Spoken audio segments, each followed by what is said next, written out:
이 시각 주요 뉴스입니다. 한미일 국방장관이 북한 미사일 경보 정보를 올해 안에 실시간 공유하기로 했습니다. 한미일은 아울러 해상 미사일 방어 훈련 등 북한의 핵미사일 위협에 대응하는 각종 훈련을 재개하거나 정례화하기로 합의했습니다.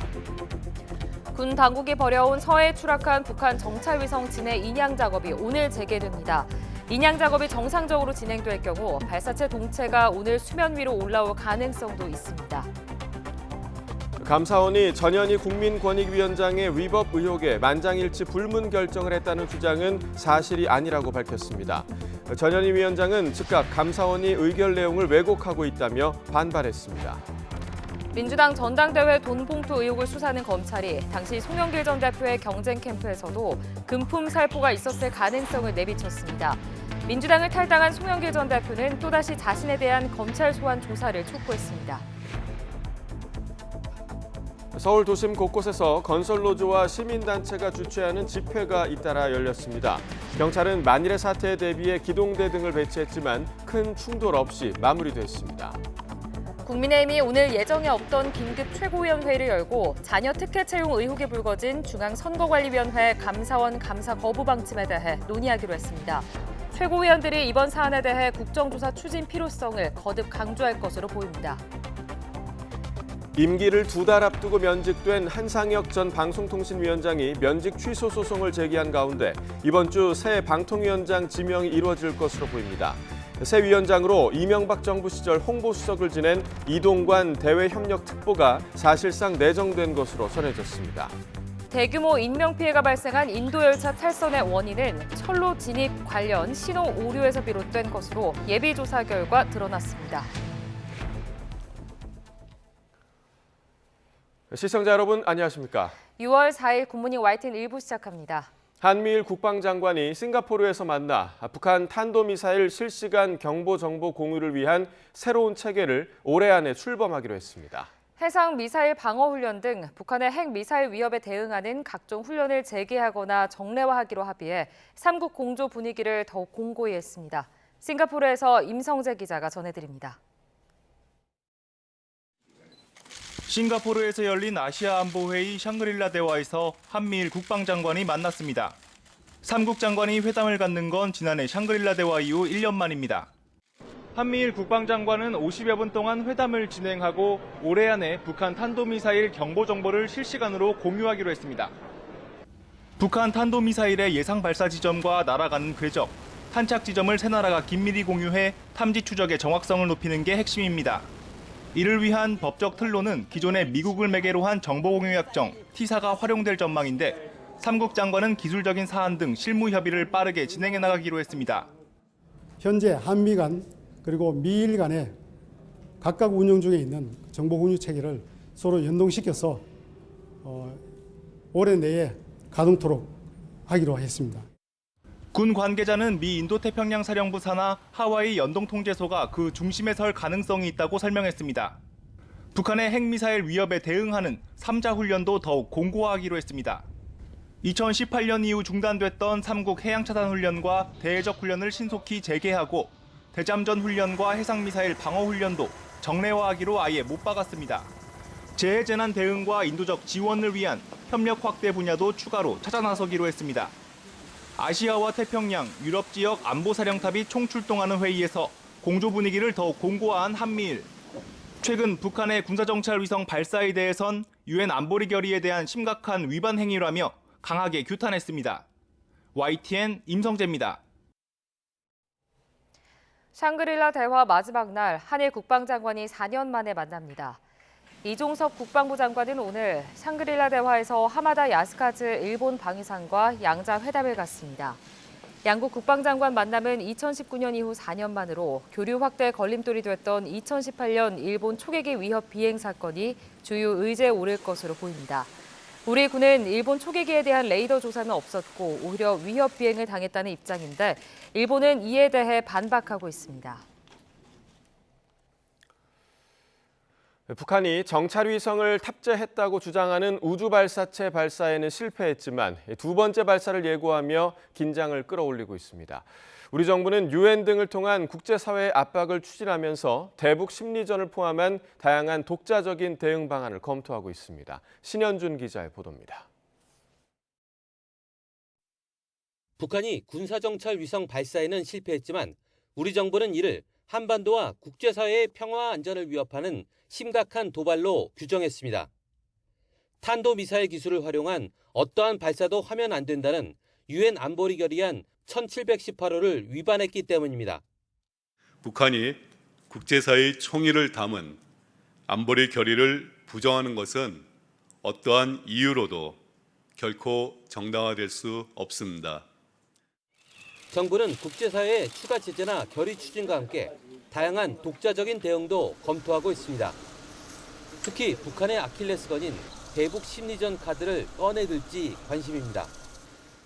북한의 도발이 계속해서 강행된다면은 대북 심리전을 재개를 포함한 강력한 대처가 필요하다고 보는데 그런 방법도 포함해서 모든 그 다양한 방안에 대해서는 검토는 하고 있습니다. 심리전은 대북 전단 살포나 대북 확성기 방송이 대표적입니다. 최고 존엄을 비난하는 내용이 담겨 앞서 북한은 전단 풍선이나 확성기에 조준 사격을 하는 등 극도로 민감하게 반응해 왔습니다. 북한의 군사적 도발을 억제하고 인권 상황을 널리 알리는 압박 차원에서 심리전을 유용한 수단으로 판단하고 있는 것으로 대북 전단과 확성기 같은 심리전은 지난 2018년 9.19 군사합의 이후 중단됐습니다. 하지만 북한이 이미 10여 차례 합의를 위반한 전례가 있고 잇따른 도발로 위협하고 있는 만큼 언제든 재개할 수 있는 상황입니다. YTN 신현주입니다. 네, 이번 샹그릴라 대화에서 미국과 중국은 타이완 문제를 놓고 또 충돌했습니다. 미국과 중국은 치명적, 또 싸울 준비 등의 강한 용어를 주고받으며 공방을 벌였습니다. 류재웅 기자의 보도입니다. 로이드 오스틴 미 국방장관은 연설에서 타이완 해협에서 충돌은 치명적으로 세계 경제에 상상할 수 없는 영향을 줄 것이라고 말했습니다. 그러면서 타이완 해협의 안정과 평화 유지에 전 세계의 이해가 걸려 있다고 강조했습니다. The whole world. The security of commercial shipping lanes and global supply chains depends on it. 오스틴 장관은 따라서 이 지역에서 항행의 자유 작전을 계속할 것이라고 확인하면서 중국에는 충돌을 피하기 위한 대화를 주문했습니다. 이에 대해 중국은 즉각 반발했습니다. 중앙군사위 연합참모부 징젠펑 부참모장은 타이완 문제는 중국의 핵심 이익과 관련된 것으로 그 어떤 타협이나 양보도 없다며 결연한 의지를 표명했습니다. 中国人民解放军全时待战，随时能战，坚决捍卫国家主权、统一和领土完整。 이번 회의를 계기로 관심을 모았던 오스틴 국방장관과 리상푸 중국 국방부 장관의 양자회담은 리 부장에 대한 미국의 제재 해제 여부를 둘러싼 이견으로 무산됐습니다. 리상푸 국방부장은 이후 연설에서 오스틴 장관의 연설을 정식으로 반격할 것으로 예상됩니다. YTN 유재웅입니다. 미국, 일본, 호주 3개국 국방부 장관이 중국을 인도태평양 지역을 불안정하게 만드는 세력으로 지목하며 영내 평화를 유지하기 위해 3자 국방협력을 강화하겠다는 뜻을 밝혔습니다. 로이드 오스틴 미국 국방장관, 하마다 야스카즈 일본 방위상, 리처드 말스 호주 국방장관은 현지 시각 3일 샹그릴라 대화 기간 3자 회담을 했다고 미국 국방부가 밝혔습니다. 3국 장관은 회담 후 발표한 공동 성명에서 전 세계에서 무력이나 강압으로 현상을 바꾸려는 일방적인 시도에 저항하고 국제 평화와 안정, 규범에 기반한 국제 체계를 약화하는 행동을 억제 대항하기 위해 긴밀히 협력하기로 했다고 설명했습니다. 군 당국이 어제 서해상에 추락한 북한 우주발사체 동체 잔해에 대한 인양에 나섰지만 빠른 유속 때문에 일단 중단했습니다. 오늘 인양 작업을 재개할 예정인데 한미 국방장관은 싱가포르에서 만나 발사체 잔해가 인양되면 공동 조사하기로 합의했습니다. 김문경 기자가 보도합니다. 오전부터 북한 우주발사체 잔해 인양 작업이 시작됐지만 쉽지 않았습니다. 해군 해난구조전대 SSU 대원들이 쉴 새 없이 75m 물속으로 들어갔지만 빨라진 물살 때문에 작업을 일단 중단했습니다. 하지만 발사체 잔해 결박 작업은 어느 정도 진척된 것으로 알려졌습니다. 군 당국은 정상적으로 작업이 진행되면 오늘쯤 발사체 잔해가 수면 위로 올라올 수 있다고 밝혔습니다.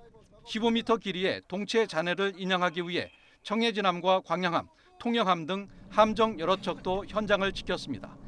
이 함정들을 이용해 동체 잔해를 인양할 계획인데 원형 그대로 끌어올리는 게 중요합니다. 추락하면서 충격을 받았던 만큼 인양 작업도 조심스러울 수밖에 없습니다. 동체 잔해 외에 엔진과 위성 탑재체 등 핵심 부품에 대한 수색도 계속되고 있습니다.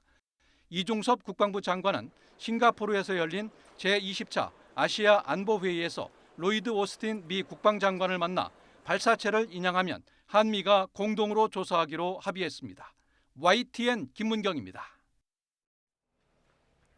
특혜 채용 의혹이 불거진 중앙선거관리위원회가 감사원 감사를 거부하자 국민의힘은 노태학 선관위원장이 자리에서 물러나라며 공세 고삐를 죄고 있습니다.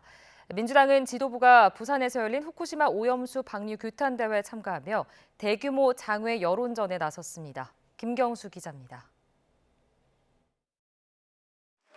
김기현 국민의힘 대표는 중앙선거관리위원회의 공직 세습이 최악의 부패 사건이라며 강도 높은 비판을 이어갔습니다. 선관위가 감사원 감사를 거부한 것에 국민과 청년이 분노하고 있다며 꼼수 그만 부리고 노태학 선관위원장이 사퇴하라고 촉구했습니다. 공직을 세습하는 그런 못된 짓을 총체적으로 그것도 구조적으로 해온 것으로 보이는 조직이 무슨 할 말이 있다고 노태학 위원장은 이 사태에 대한 책임을 지고 이제 자리에 연연할 것이 아니라는 점을 선관위가 계속 감사를 거부하면 고발까지 검토하겠다며 엄포를 놓은 국민의힘은 예정에 없던 일요일 긴급 최고위원회의까지 소집하며 선관위 문제를 정조준하고 있습니다. 민주당은 지난 주말 서울 광화문 서명운동에 이어 이번 주말엔 부산에서 후쿠시마 원전 오염수 방류 규탄 대회를 열고 장외 여론전에 집중했습니다. 지도부와 함께 집회에 참석한 이재명 대표는 정부 여당이 국민의 생명과 민생은 지키지 않고 무엇 하느냐고 날을 세웠습니다. 대통령에게 이렇게 요구합니다. 한반도에 대한민국의 영토를 바다를 더럽히는 오염수 방출 절대 안 된다고 천명하라! 민주당은 안전성 검증 없는 오염수 투기에 반대한다며 국회에 오염수 검증 특별위원회를 꾸리고 후쿠시마 시찰단 청문회도 열자고 압박하고 있습니다. 6월 전국 주도권을 주기 위한 여야의 기싸움이 치열한 가운데 당장 선관위 특혜 채용 의혹을 살필 국회 국정조사의 구체적 시기와 범위 등을 둘러싼 힘겨루기부터 만만치 않아 보입니다. YTN 김경수입니다.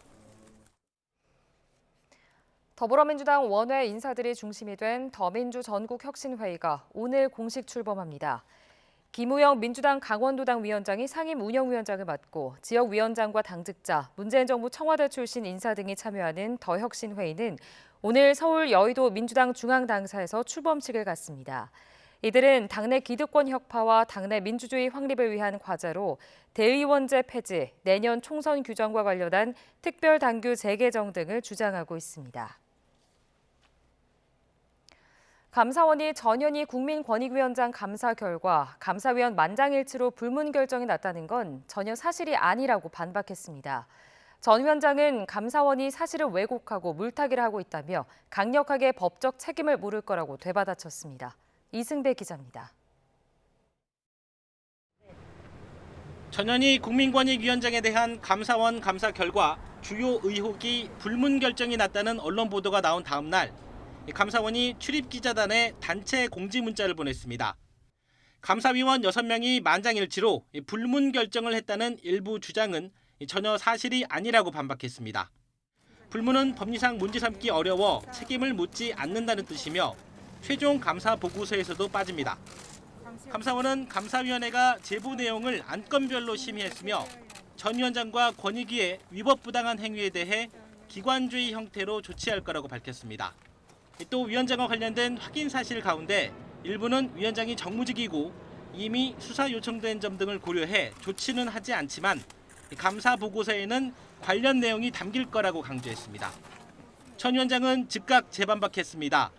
감사원장을 제외한 감사위원 6명 모두가 개인 의혹에 대해 만장일치로 사실상 무혐의라는 의미의 불문 결정을 내렸는데도 감사원이 의결 내용을 왜곡하며 물타기를 하고 있다고 비판했습니다. 감사위원회에서 불문 결정한 내용은 감사 결과 보고서에 담을 수 없다는 감사원법 관련 원칙마저 훼손할 것을 예고한 불법적 명예훼손성 문자라고 지적했습니다. 만약 감사원 사무국이 불문 결정된 사안들을 보고서에 담아 관련 내용이 공개된다면 모든 관련자에게 관련 법령 위반에 대해 강력히 법적 조치하겠다고 경고했습니다. 감사원 최고 의결기구인 감사위원회 결정이 난 상황에서 감사원 사무처와 당사자 주장이 엇갈리면서 이번 주 후반쯤 공개될 최종 보고서 결과가 어떻게 나올지 관심이 쏠립니다. YTN 이승배입니다. 재작년 민주당 전당대회 돈봉투 의혹을 수사하는 검찰이 당시 송영길 전 대표의 경쟁 캠프에서도 금품 살포가 있었을 가능성을 내비쳤습니다. 오는 12일 체포동의안 표결을 앞둔 가운데 다른 캠프로 수사가 확대될 경우 정치권 파장이 커질 전망입니다. 김혜린 기자입니다. 지난달 24일 검찰은 윤관석, 이성만 두 현역 의원에 대해 구속영장을 청구했습니다. 두 의원의 구속영장 청구서엔 지난 2021년 민주당 전당대회 당시 윤관석 의원이 돈봉투 살포를 계획하게 된 상황이 구체적으로 언급돼 있습니다. 검찰은 경쟁 후보 캠프에서 민주당 국회의원들을 상대로 금품을 제공하며 지지를 호소하고 있다는 정보를 윤 의원이 입수했다고 적시했습니다. 송 전 대표의 캠프뿐 아니라 다른 캠프에서도 금품 살포가 이뤄졌을 가능성을 내비친 겁니다. 다만 검찰은 경쟁 후보 캠프가 어디인지 구체적으로 적진 않았습니다. 재작년 5월 전당대회를 앞두고 송 전 대표와 당대표 자리를 놓고 경쟁을 벌인 후보는 홍영표, 우원식 의원. 송 전 대표 측이 당시 경쟁 후보들과 격차가 좁혀지던 시기로 검찰은 영장에서 지지율 역전 위험성을 돈봉투 살포 이유라고 밝혔습니다. 검찰이 확보한 이정근 전 사무부총장의 녹취록에는 강래구 전 한국감사협회장이 특정 캠프에서 의원들한테 뿌린다라고 주장하는 제목이 나오는 것으로 전해졌습니다. 검찰이 구체적인 정황을 확보할 경우 다른 캠프로 돈봉투 의혹 수사가 확대될 수도 있습니다. 이에 대해 검찰 관계자는 당시 송 전 대표 캠프에서 있었던 금품 살포 행위에 초점을 두고 수사하고 있다면서도 제기된 의혹에 대해선 다 살펴보겠다며 수사 범위를 넓힐 가능성을 열어뒀습니다. 윤관석 의원 등은 검찰이 정치적 수사를 하고 있다며 반드시 결백을 밝혀내겠다는 입장입니다. 오는 12일 두 의원의 체포동의안 표결을 앞둔 가운데 당시 경쟁 캠프까지 수사가 커진다면 야당 반발은 더욱 거세질 전망입니다. 검찰은 본회의 표결 결과를 지켜본 뒤 돈봉투 수수자로 지목된 현역 의원들에 대한 본격 소환에 나설 방침입니다. YTN 김혜린입니다. 네, 이런 가운데 전당대회 돈봉투 의혹으로 민주당을 탈당한 송영길 전 대표가 자신에 대한 검찰 소환 조사를 촉구했습니다.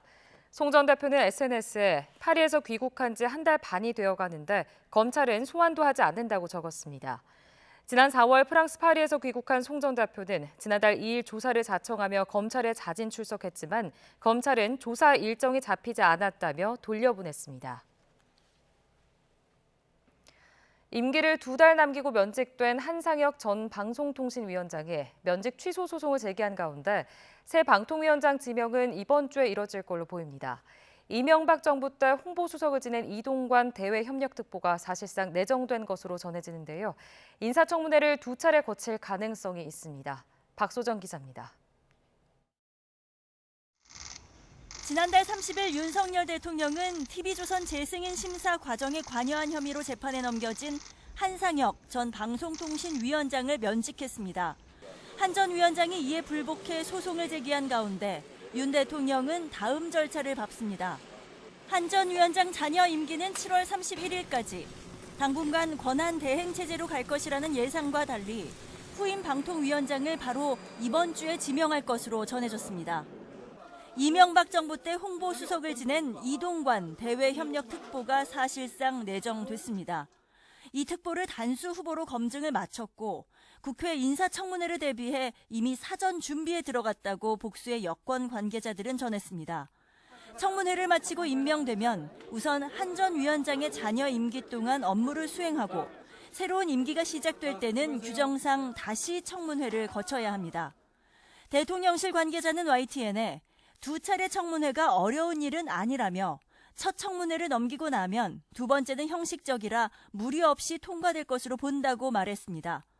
여권이 내세우는 언론 개혁을 강하게 추진할 수 있는 적임자라는 게 대통령실의 시각이지만 야당에서는 대대적으로 언론 장악에 나섰던 이명박 정부 때의 악습을 반복하기 위한 인사라고 비판하고 있습니다. 이 특보 아들의 학교폭력 의혹도 일찌감치 꺼냈습니다. 학폭위조차 열지 않고 은폐했습니다.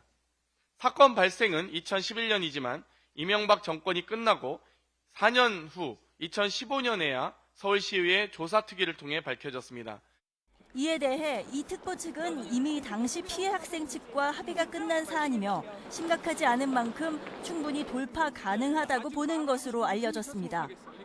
언론 개혁이냐 방송 장악이냐, 새 방통위원장 지명과 동시에 여야는 청문회를 무대로 격돌할 것으로 보입니다. YTN 박소정입니다.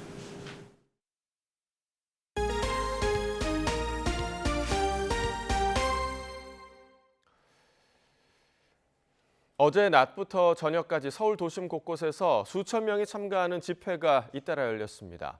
어제 오후 6시부터 진보 성향의 시민단체 촛불행동은 서울시청역 앞에서 윤석열 정부의 퇴진과 김건희 여사의 주가 조작 의혹 특검을 요구하는 촛불 문화제를 열었습니다.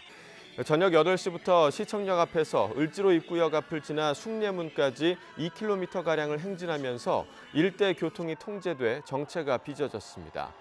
오후 6시 반에는 서울 파이낸스 센터 앞에서 민주노총 건설노조 등이 경찰 수사에 반발하며 분신에 숨진 양회동 씨를 추모하는 촛불 문화제를 나흘째 진행했습니다. 보수 성향의 시민단체인 신자유연대도 오후 5시쯤부터 삼각지역 인근에서 윤석열 정권을 지지하는 맞불 성격의 집회를 진행했습니다. 어젯밤 친척과 금전 문제로 다투던 30대 남성이 술에 취한 채 승용차를 몰고 친척이 운영하는 편의점으로 돌진했습니다. 고장으로 도로에 멈춰선 버스를 승용차가 들이받는 사고도 있었습니다. 밤사이 사건 사고 홍민기 기자가 전해드립니다. 쑥대밭이 된 편의점 안에 승용차가 멈춰섰습니다. 어제 저녁 7시 반쯤 전북 전주시 완산구의 한 편의점으로 30대 남성이 몰던 승용차가 돌진했습니다. 당시 편의점에는 40대 여성 주인이 있었는데 충격에 진열대가 무너지면서 머리와 발목 등을 다쳐 병원으로 옮겨졌습니다. 경찰에 체포된 30대 남성은 외삼촌과 돈 문제로 다투다가 술을 마시고 홧김에 외삼촌 부부가 운영하는 편의점으로 차를 몰았다고 진술했습니다. 경찰은 특수손괴와 상해, 음주운전 혐의로 30대 남성의 구속영장 신청 여부를 검토하고 있습니다. 승용차 앞부분이 심하게 부서졌습니다. 어젯밤 9시 반쯤 세종시 장군면 도로를 달리던 승용차가 고속버스를 들이받았습니다. 이 사고로 승용차 운전자 30대 여성이 다쳐 병원으로 옮겨졌습니다. 버스에는 승객 10여 명도 타고 있었는데 다행히 다친 사람은 없었습니다. 경찰은 고장으로 멈춰선 버스를 승용차 운전자가 미처 발견하지 못해 들이받은 것으로 보고 있습니다. 어제 저녁 7시 반쯤엔 천안시 입장면 경부고속도로 부산 방향으로 달리던 승용차에서 불이 났습니다. 차는 모두 탔지만 운전자가 갓길에 차를 세우고 대피해 다친 사람은 없었습니다. 경찰과 소방은 엔진룸에서 불이 시작됐다는 운전자 진술을 토대로 화재 원인을 조사하고 있습니다. YTN 홍민기입니다. 아이가 있다면 최고 8%에 달하는 금리 혜택을 볼 수 있는 상품이 잇따라 출시되고 있습니다. 심각한 저출생 문제 해결을 위해 은행권도 보탬이 될 만한 상품을 내놓고 있는 겁니다. 이형원 기자입니다. 아이 첫 통장 만들 때 이런저런 혜택을 알아보는 부모들이 많습니다. 일반적으로 첫 통장 개설에 적금, 청약까지 들면 우대 금리를 적용받을 수 있습니다. 저도 지난해 여러 상품에 가입하면서 5%대 금리로 아이 첫 적금을 들었는데요. 이렇게 꼭 첫 통장이 아니라도 아이 둔 부모라면 고금리 혜택을 볼 수 있는 상품이 잇따라 출시되고 있습니다. 대표적인 상품이 하나은행에서 출시한 하나 아이 키움 적금입니다. 양육수당 수급 등 조건을 충족하면 6%, 여기에 다둥이 부모라면 특별금리까지 추가돼 최고 8% 혜택을 볼 수 있습니다. 아이의 청약 가입, 그다음에 복잡한 우대 조건으로 사실은 조금 접근하기 힘들 수 있는데 단순하고 양육수당만 받으면 그다음에 다자녀 가구의 부모라면 누구나 특별 우대 금리를 받을 수 있는. 기업은행이 선보인 IBK 부모급여 우대 적금도 선착순 10,000명까지 최고 7% 우대 금리가 적용됩니다. 일부 은행은 다자녀 가구 고객에게 대출 금리를 낮춰주기도 합니다. 고금리 기조하에서 많은 이익을 쌓았으니까 사회적 책임을 다한다는 측면에서 바람직한 것으로 보이고요. 출산율이 떨어지면 다 잠재적으로 은행 산업의 고객의 수가 줄어드는 거니까 미래 자신들의 고객 기반을 확보하고. 지난해 합계 출산율은 0.78명, 또 역대 최저치를 기록했습니다. 초저출생 문제가 금융권 전반에도 악영향을 줄 수 있다는 인식에 상생 금융 기조가 더해지면서 관련 상품이 잇따르고 있다는 분석이 나옵니다. YTN 이영훈입니다. 정부가 전세 사기 피해를 막기 위해 안심 전세 앱 기능을 한층 강화했습니다. 집값 시세를 알 수 있는 대상을 대폭 늘리고 계약 전에 앱을 통해서 간편하게 집주인 세금 체납 이력까지 볼 수 있도록 했습니다. 한계점은 없는지 윤혜리 기자가 짚어봤습니다. 정부가 전세 사기 피해 예방을 위해 넉 달 만에 기능을 강화해 새롭게 출시한 안심 전세 앱 2.0입니다. 우선 집값 시세를 알 수 있는 대상을 대폭 늘렸습니다. 이전에는 수도권의 연립 다세대 주택과 소형 아파트 시세만 볼 수 있었다면 이제는 오피스텔과 대형 아파트까지 대상을 확대했습니다. 특히 시세를 알기 어려워 전세 사기 표적이 되기 쉬웠던 신축 빌라는 준공 한 달 전 잠정 시세와 준공 후 시세까지 투명하게 공개됩니다. 앱을 통해 확인할 수 있는 집주인 정보도 늘었습니다. 이렇게 집주인의 이름과 휴대전화 번호를 입력하면 보증금을 돌려주지 않은 적은 없는지, 세금은 제때 냈는지 확인할 수 있습니다. 단 집주인의 동의가 필요하고 정확한 체납액과 기간까지는 알 수 없습니다. 집주인이 동의하지 않을 경우 최대한 계약을 피하는 게 좋습니다. 만약 이미 집을 계약했다면 신분증과 임대차 계약서 사본만 있으면 전국 세무서 어디서든지 집주인 동의 없이도 세금 체납 여부를 열람할 수 있습니다. 오는 9월부터는 상습적으로 보증금을 떼먹은 악성 임대인의 이름과 나이 등 신상 정보까지 확인할 수 있습니다. 반대로 세금 체납 기록이 없고 3년 이내 보증사고 이력이 없는 집주인에게는 안심 인증서를 발급해 임차인이 믿고 계약할 수 있도록 했습니다. 집주인과 임차인 간 정보 비대칭은 어느 정도 해소됐지만 한계점은 존재합니다. 다가구 주택과 근린생활시설을 주거용으로 개조한 근생빌라는 정보 제공 대상에서 제외됩니다. 또 전세 계약을 맺은 직후 집주인을 바꾸는 바지사장 전세 사기 피해를 막기엔 역부족이라는 지적도 나옵니다. YTN 윤혜리입니다. 반도체 기업으로는 처음으로 시가총액 1조 달러를 넘은 미국 엔비디아의 돌풍으로 한국 반도체 업계에도 기대감이 퍼지고 있습니다. 데이터 저장에 필요한 메모리 반도체의 수요도 늘 거란 전망 때문인데요. 하지만 장기적으로는 파운드리 등 시스템 반도체 도약의 계기로 삼아야 한다는 지적도 나오고 있습니다. 보도에 박홍구 기자입니다. 챗GPT 같은 생성형 AI를 구동하려면 현재로선 연산 처리 능력이 뛰어난 GPU, 즉 그래픽 처리 장치가 필요합니다. 미국의 시스템 반도체 기업 엔비디아는 전 세계 GPU 시장의 90% 이상을 장악하고 있습니다. 그 덕에 주가가 연초 대비 2~3배가량 올라 반도체 기업으로는 처음으로 시가총액 1조 달러를 찍었습니다. 엔비디아의 CEO 젠슨 황은 최근 타이완에서 열린 IT 박람회에서 인공지능 개발로 새로운 컴퓨터 시대가 열렸다며 앞으로 더 큰 성장을 자신했습니다. Generative AI is a new kind of computer, one that we program in human language. The only GPU in the cloud today that can practically process ChatGPT is HGX A100. 구글이나 마이크로소프트 같은 AI 서비스 업체들이 GPU 주요 고객인데 GPU는 일반적으로 메모리 반도체와 함께 공급됩니다. 메모리 수요 증가는 국내 반도체 기업들의 기술 개발로 이어지고 있습니다. SK하이닉스는 엔비디아에 최근 개발한 고대역 폭 메모리를 독점 공급하고 있고 삼성전자도 12나노급 고성능 D램을 양산하기 시작했습니다. 삼성 이재용 회장이 최근 미국 실리콘밸리에서 엔비디아 CEO를 만난 것도 반도체 영업과 관련 있어 보입니다. 챗 GPT가 이제 본격적으로 활용이 되면서 GPU와 함께 고대역의 메모리 사용이 증가가 되면서 삼성이나 또는 SK하이닉스도 수혜를 받을 것으로 생각이 됩니다. 챗 GPT 열풍과 함께 시작된 엔비디아의 독주는 당분간 이어지겠지만 앞으로 글로벌 반도체 기업들은 AI 전용 반도체 개발을 놓고 치열하게 경쟁할 것으로 보입니다. 국내 기업들은 시스템 반도체 분야에서 한 발 뒤처져 있지만 최근 수도권 반도체 클러스터 300조 투자 계획을 발표하며 본격 도전에 나섰습니다. 전문가들은 메모리 반도체의 초격차 기술을 유지한 상태에서 팹리스와 파운드리 등 시스템 반도체의 생태계를 내실 있게 구축한다면 우리 반도체 산업이 제2의 도약을 이룰 수 있을 것이라고 전망했습니다. YTN 박홍구입니다. 조 바이든 미국 대통령이 현지 시각 3일 연방정부의 부채 한도를 상향하는 내용의 국가재정 책임법에 서명했다고 백악관이 밝혔습니다.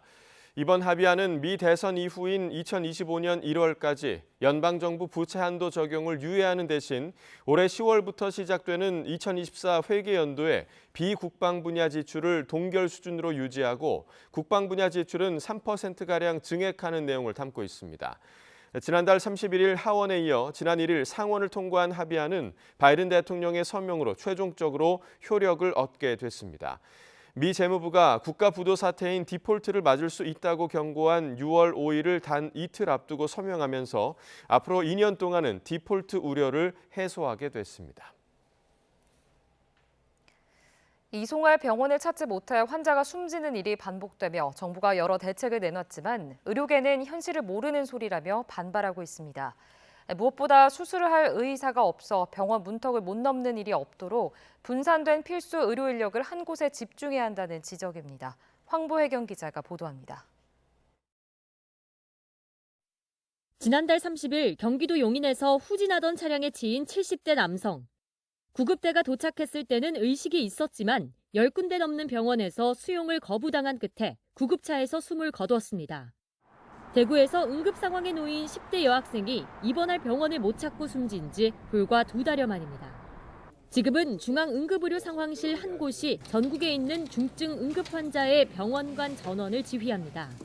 정부와 여당은 이런 방식으론 병원에서 수용할 수 없는 환자를 다른 병원으로 신속히 이동시키는 게 어렵다고 보고 지역별로 응급의료 상황실을 설치하는 대책을 내놨습니다.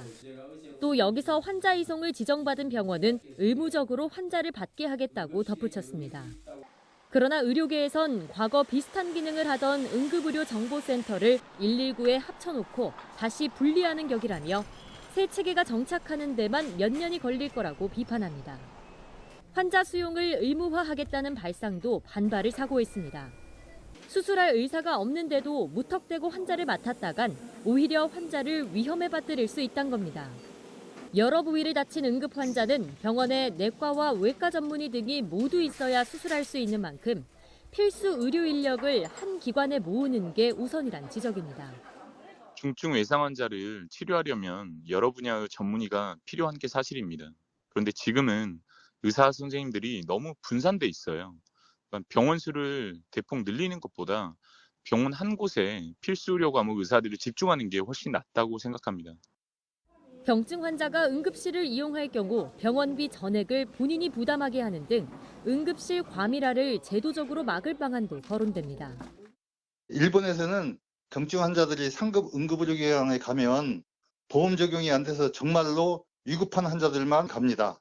경증 환자들이 종합병원 응급실에 쏠리지 않게끔 제도적으로 보완하는 것이 필요합니다. 보건복지부는 응급의료기관에 지원하는 전문의에겐 충분한 보상을 제공하고 지역 특성을 반영한 환자 이송 지침도 만들 방침인데 결국 인력과 시설에 대한 과감한 투자 없이는 응급실 뺑뺑이 사망은 언제든 되풀이될 수 있다는 우려가 나옵니다. YTN 황보혜경입니다. 최근 경찰의 과잉 진압을 문제 삼으며 노사정 대화를 취소한 한국노총이 경사노위 탈퇴까지 고려하고 있습니다. 게다가 민주노총과 한국노총이 최저임금위 전원회의 보이콧까지 논의할 예정이어서 노정 갈등은 이번 주가 중요 분수령을 맞을 것으로 보입니다. 신지원 기자입니다. 한국노총은 지난주 고공농성 중이던 조합원이 경찰의 강제 진압으로 체포되자 과잉 진압이라며 반발했습니다. 예정됐던 노사정 간담회를 취소한 한국노총은 즉각 대정부 투쟁을 선언했습니다. 나아가 오는 7일에는 중앙집행위원회를 열고 사회적 대화기구인 경제사회노동위원회 탈퇴까지 논의하기로 했습니다. 한국노총은 5월 광양 사태에 대한 경찰의 책임을 끝까지 물을 것이며 이를 위해 모든 수단과 방법을 동원해 나갈 것임을 분명히 경고합니다. 경제사회노동위원회는 노동자와 사용자, 정부 대표자가 참여하는 대통령 직속 사회적 대화기구입니다. 1999년 출범 당시 민주노총이 불참하면서 한국노총이 노동계 유일한 창구 역할을 해왔습니다. 한국노총이 대화 불참 수준이 아닌 탈퇴를 결행할 경우 정부로서도 곤혹스러운 상황이 아닐 수 없습니다. 민주노총에 비해 상대적으로 정부와의 대화에 협조적이던 한국노총마저 등을 돌리면서 노동계와의 접촉 창구가 완전히 사라지기 때문입니다. 집회 과정에서 여러 명이 체포된 민주노총도 정부의 과잉 진압에 대한 불만이 커질 대로 커진 상황입니다. 윤석열 정권은 민주노총을 노동자들을 불법, 비리, 폭력, 간첩으로 낙인찍어 탄압했습니다. 최저임금위원회 전원회의 개최 여부도 불투명해졌습니다. 고공농성 중에 체포된 김준영 한국노총 금속노련 사무처장이 최저임금위원회 근로자위원이기 때문입니다.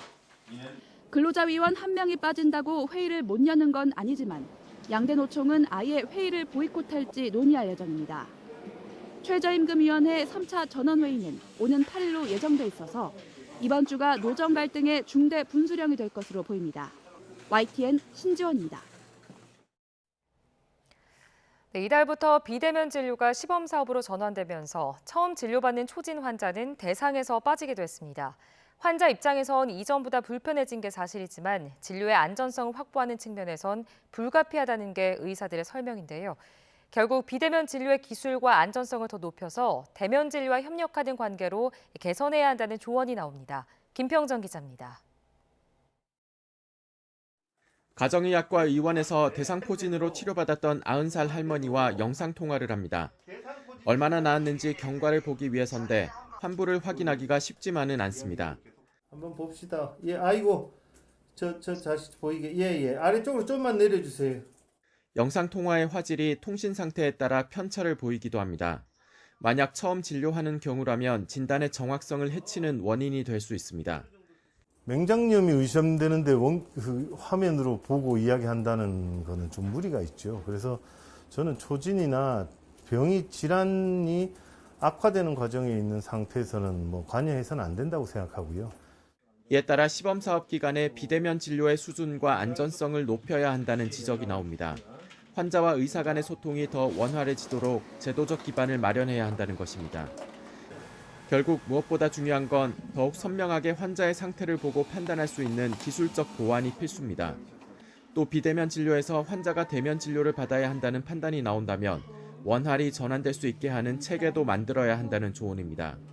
이때 의료기관 사이의 정보 공유, 그리고 비대면 진료와 대면 진료의 전환을 원활하게 해주는 의료 서비스 플랫폼 개발 등이 고려될 수 있습니다.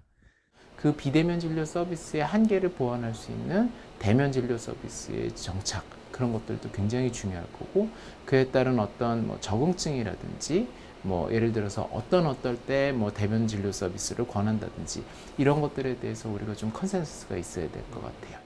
비대면 진료가 확대될수록 민감한 환자 정보를 보호하고 안전한 시스템을 만들기 위한 엄격한 제도도 마련돼야 할 것으로 보입니다. YTN 김평정입니다. 누리호 3차 발사에 실렸던 위성 8개 가운데 도유셋 1개는 사출이 되지 않은 것으로 추정됐습니다. 우주 발사체에서 위성은 어떤 원리로 사출되며 이번에 사출이 제대로 안 된 원인이 무엇인지 이성규 기자가 짚어봤습니다.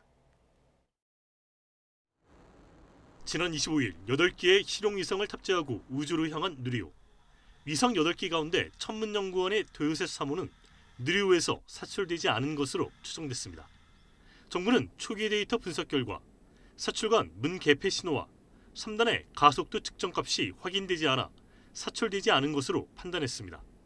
누리호 3차 발사에서 주 탑재체인 차세대 소형위성 2호를 제외한 도요셋 3호 등 큐브 위성 7기는 모두 사출관을 이용했습니다.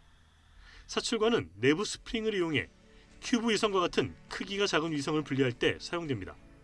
직사각형의 통 안에 강력한 스프링을 눌러놓고 그 위에 큐브셋을 넣은 뒤 원격 조종으로 사출관 문을 열면 스프링이 위성을 밀어내는 원리입니다.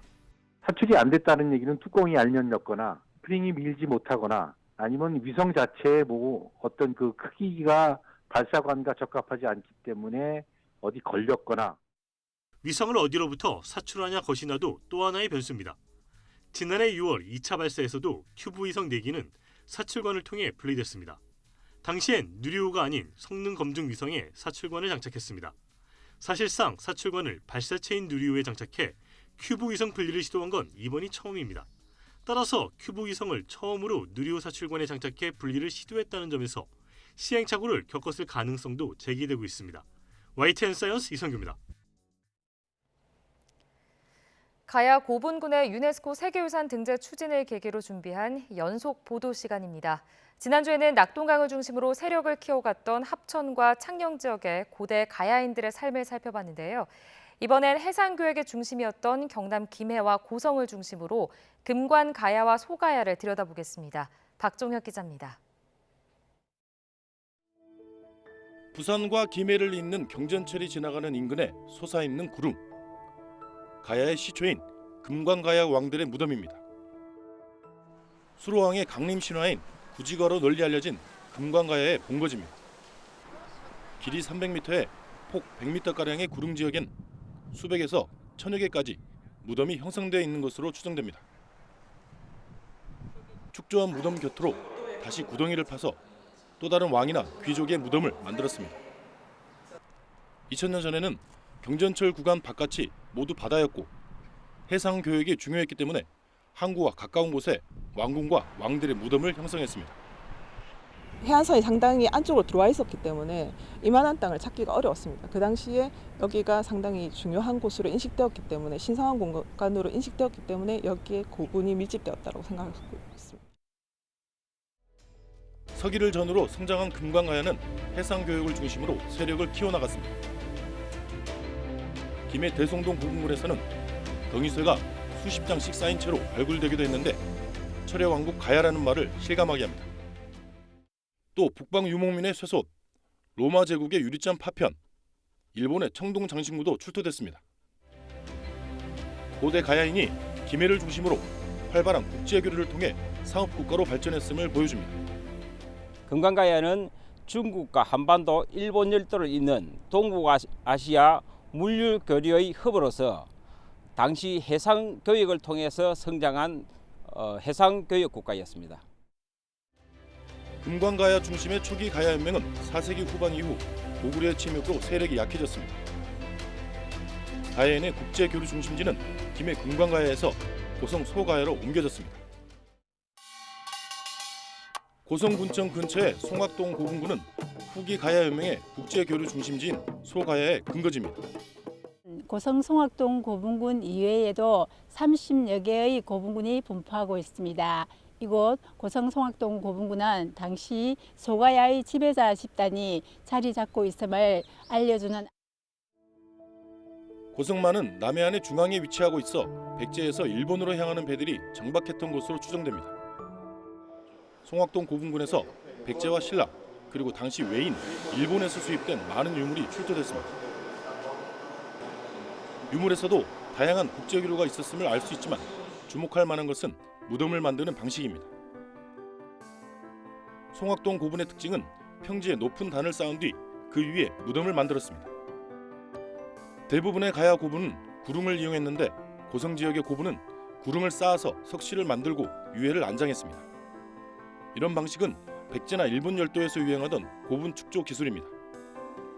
특히 소가야 후반기엔 석실벽을 붉은색으로 칠했는데 이는 당시 외에서 유행하던 방식입니다. 다른 나라의 다양한 문화를 수용했다는 의미입니다. 여러 가지 흙을 이용해서 고분을 쌓는 방식은 주로 이제 백제 영산광유역과 이제 일본 큐슈 등지에서 유행을 하던 방식이었고, 이를 통해서 이제 대외교류에 대해 활발한 대외교류를 알 수 있으며, 바다를 이용해 해양 국가로 성장했던 고대 가야인. 이들은 활발한 국제 교역을 통해 다양성과 공존의 가치를 추구한 고대 문명의 주인공이라 하겠습니다. YTN 박정혁입니다. 300명에 가까운 사망자를 낸 인도 열차 사고에 대한 조사가 진행되는 가운데 이번 사고가 신호를 잘못 판단한 인재일 가능성이 커지고 있습니다.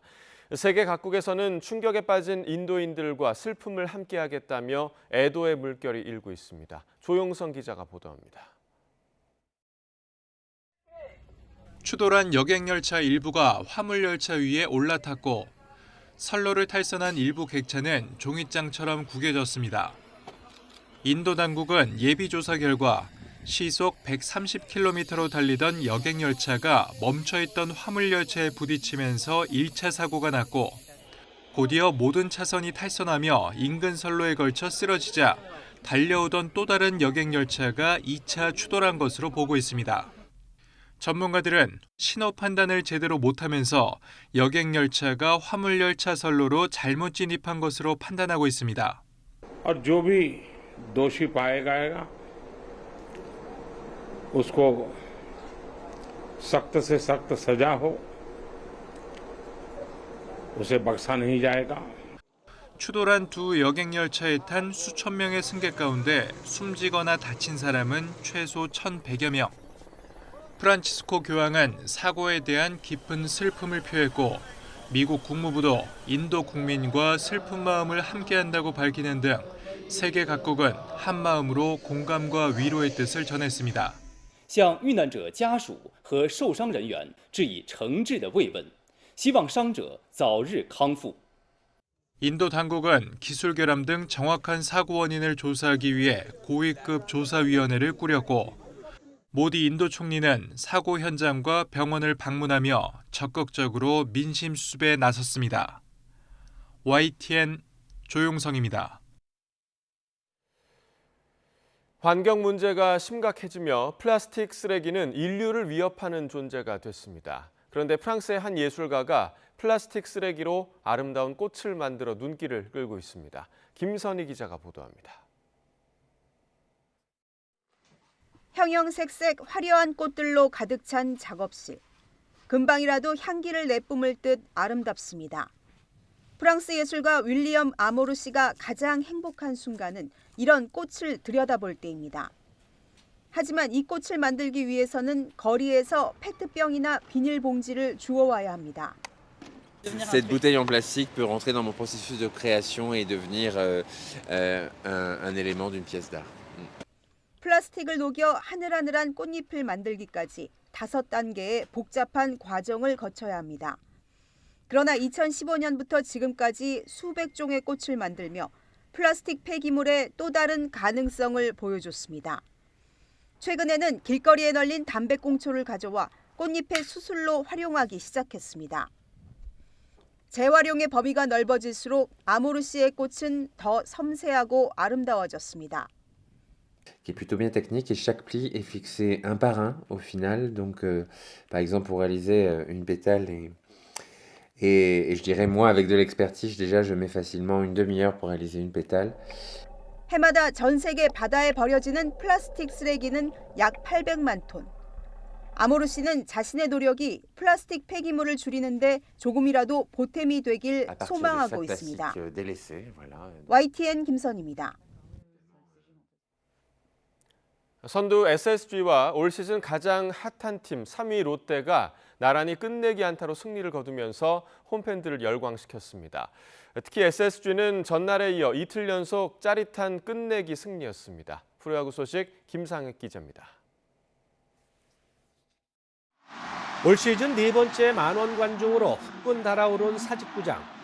앞서거니 뒤서거니 시속 게임을 벌이던 두 팀의 승부는 5대5 동점이던 9회 말에서야 갈렸습니다. 원아웃 만루 기회에서 롯데 로진혁이 우측 담장을 때리는 끝내기 안타를 터뜨려 기아를 6대5로 눌렀습니다. 항상 많이 응원해 주시고 많이 찾아와 주셔가지고 선수들이 엄청 힘내고 있습니다. 그러기에 또 상위권에 있고 이 기세 좀 계속 이어가서 또 팬분들이 계속 신날 수 있도록 열심히 해보겠습니다. 선두 SSG도 짜릿한 끝내기 승리를 거뒀습니다. 1대1 동점이던 연장 10회 말 SSG 끝내기 주인공은 김민식이었습니다. 이틀 연속 끝내기로 키움을 꺾은 SSG는 올 시즌 키움과 벌인 8번의 대결을 모두 승리로 장식했습니다. 지금 이렇게 야구장에 가득 채워주셨는데요. 저희는 좋은 경기 할 거고요. 내일도 이길 거니까 내일도 많이 찾아주셨으면 좋겠습니다.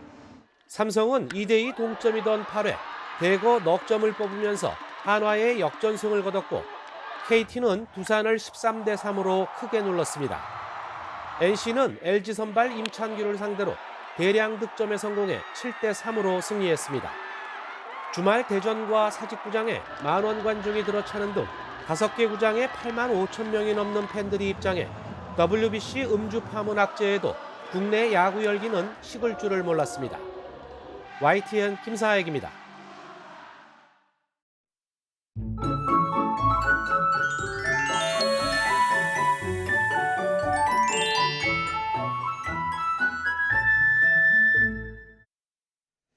아침은 선선합니다. 하지만 한낮은 덥겠는데요. 서울이 28도, 강릉이 31도, 대구는 30도까지 오르겠습니다.